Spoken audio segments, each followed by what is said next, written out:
أنا إن شاء الله النهاردة عربية فولفو موديل 78 معدلة 92. العربية دواخلها فابريكا مش محتاجة مصاريف.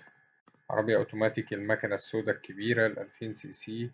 عربية مكنة فتيس بحالة ممتازة، 4 أزاز كهرباء، 4 فرد كاوتش بحالة الزيرو، فيها رخصة 3 سنين.